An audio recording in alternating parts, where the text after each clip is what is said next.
Good morning students and welcome to your English class. कल हम लोगों ने किया था chapter 3 two stories about flying, जिसके फर्स्ट पार्ट के समरी को हमने देखा था। First part that is his first flight. आज हम लोग उसके सेकंड पार्ट को देखेंगे, the black aeroplane and written by Frederick Forsyth. और इस स्टोरी के बारे में शुरू करने से पहले मैं आपको बस इतना बताना चाहूंगी कि ये पूरी स्टोरी जो है वो ओल्ड डकोटा एरोप्लेन TS-088 के इर्द गिर्द घूमती है। ये जो स्टोरी है इसके जो राइटर है वही इसके मेन कैरेक्टर है। स्टोरी कुछ यूं है कि जो नैरेटर है वो फ्रांस से इंग्लैंड की यात्रा करते हैं अपने एरोप्लेन में। उनका पर्सनल एरोप्लेन है जिसका नाम है ओल्ड डकोटा एरोप्लेन। इसमें वो ट्रैवल करते हैं ये सोचकर कि वो अपनी फैमिली के साथ कुछ टाइम स्पेंड कर सके और साथ ही साथ सुबह का ब्रेकफास्ट वो अपनी फैमिली के साथ कर सके। ऐसे ही कुछ विचार लेकर वो अपने एरोप्लेन से उड़ान भरते हैं। जब वो अपनी उड़ान शुरू करते हैं उस वक्त आसमान बिल्कुल साफ होता है और उन्हें अपनी फ्लाइट में कोई भी परेशानी नहीं होती है। पर थोड़ी दूर जाने के बाद मौसम जो है, वेदर, वो काफी खराब हो जाता है, स्टॉर्मी हो जाता है, क्लाउड्स आ जाते हैं और उसे रास्ता देखने में, रास्ता पहचानने में उन्हें प्रॉब्लम होने लगती है।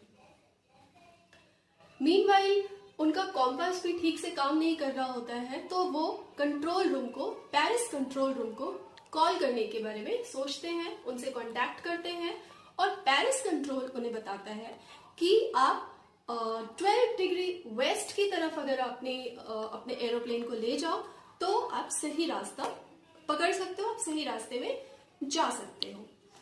ओके, तो जैसा पेरिस कंट्रोल की तरफ से उनको कहा गया वो वैसे ही करते हैं और 12 डिग्री वेस्ट की ओर अपने एरोप्लेन को मुड़ाते हैं और आगे बढ़ते हैं। जैसे वो आगे बढ़ते हैं उनका रास्ता और ज्यादा डिफिकल्ट होता जाता है, क्योंकि वेदर जो था, जैसा मैंने आपको बताया कि वो स्टॉर्मी था, तो वो और ज्यादा उनको प्रॉब्लम देना शुरू कर देता है। फ्यूल टैंक जो था उनका, उसमें बहुत कम फ्यूल बचा था और उन्हें काफी संशय मन में उनके था कि वो आगे जाएं या वो पीछे आ जाएं, यानी कि वो लौट जाएं। राउंड अबाउट 150 किलोमीटर्स वो पेरिस कंट्रोल को पीछे छोड़ चुके थे। फिर उन्होंने सोचा कि नहीं, अब मैं रिस्क ले ही लेता हूं और वो आगे बढ़ने लगे। पर रास्ता बिल्कुल समझ नहीं आ रहा था। उन्होंने पेरिस कंट्रोल को कांटेक्ट करने की कोशिश की पर कांटेक्ट नहीं हो पाया, कोई सिग्नल्स नहीं मिल रहे थे। साथ ही साथ कॉम्पास जो है वो भी यूजलेस हो चुका था, वो डेड हो चुका था, बिल्कुल कोई मदद वो नहीं कर पा रहा था। और अब इन्हें लगा कि अब वो कैसे बचेंगे, इससे वो कैसे निकलेंगे और अपनी फैमिली के साथ वो जाकर कैसे मिलेंगे।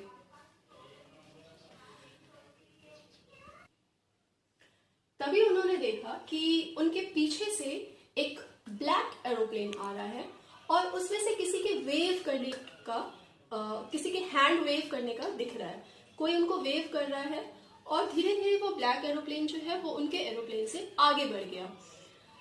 इतने स्टॉर्मी वेदर में जब किसी के साथ कोई कांटेक्ट नहीं हो पा रहा है, कहीं से कोई मदद नहीं मिल पा रही है, फ्यूल टैंक भी लगभग खाली हो चुका है, तो ये ब्लैक एरोप्लेन नैरेटर के लिए, जो मेन प्रोटैगनिस्ट है हमारे इस स्टोरी के, उनके लिए एक अंधेरे में एक जलते दीपक के समान प्रतीत हुआ।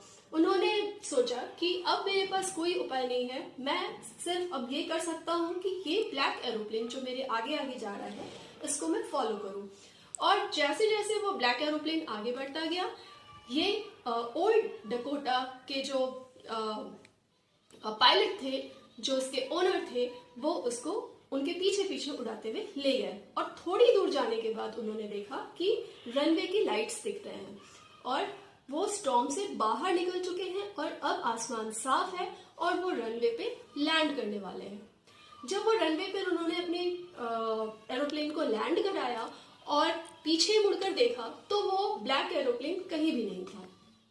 वो ब्लैक एरोप्लेन दूर दूर तक कहीं भी नहीं दिखा। जब उन्होंने पीछे मुड़कर देखा तो उनको वो एरोप्लेन नहीं दिखा।